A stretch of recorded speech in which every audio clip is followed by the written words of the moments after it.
But just because you can boast, it doesn't mean you should.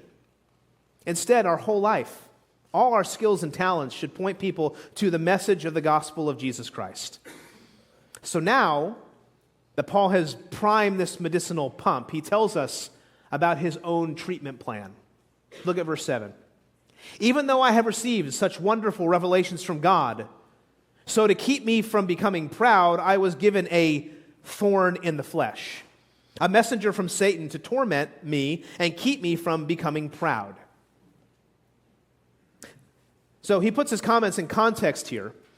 Lest anyone think that Paul is more than human, more spiritual than anyone they know, he admits his own illness and humanity. But this wonderful spiritual experience comes at a cost. It makes him susceptible to pride. And God knows the medicine he needs, so what does he do? He gives him this thorn in the flesh. Very famous verse.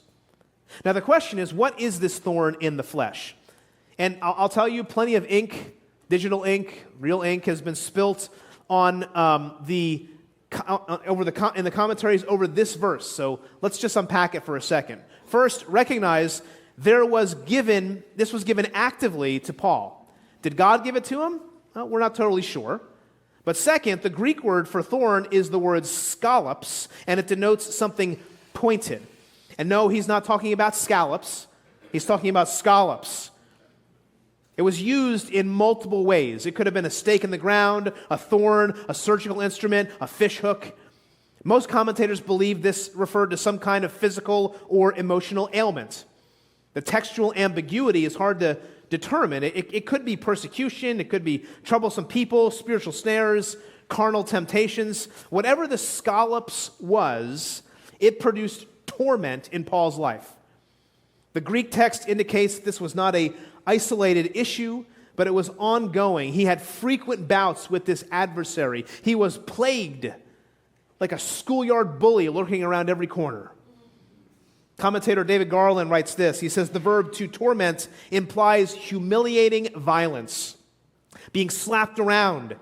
And the present tense suggests that it was persistent, something that happens over and over and over again. Now, what about Satan? Is this really his messenger?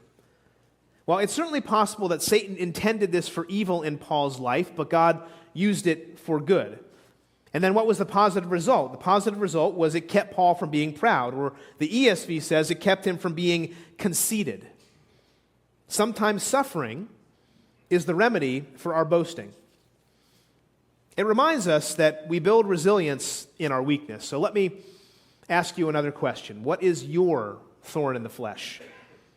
At some point in our lives, we all have one. Now, the wide array of choices for Paul's thorn are certainly applicable to us. What is your thorn?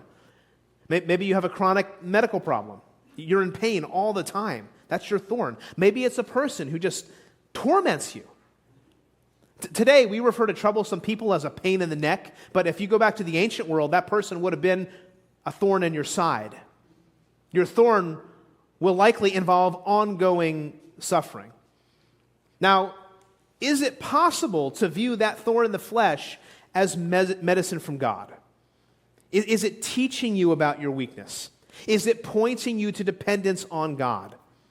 Maybe it's a signal that our pride is getting the better of us.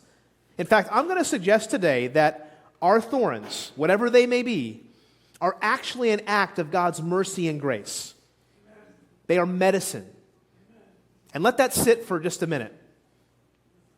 What if God wants you to drink the thorns to experience healing? That sounds painful, but it's something we need to embrace. And I would just challenge us today to embrace the thorns that God has allowed in your life.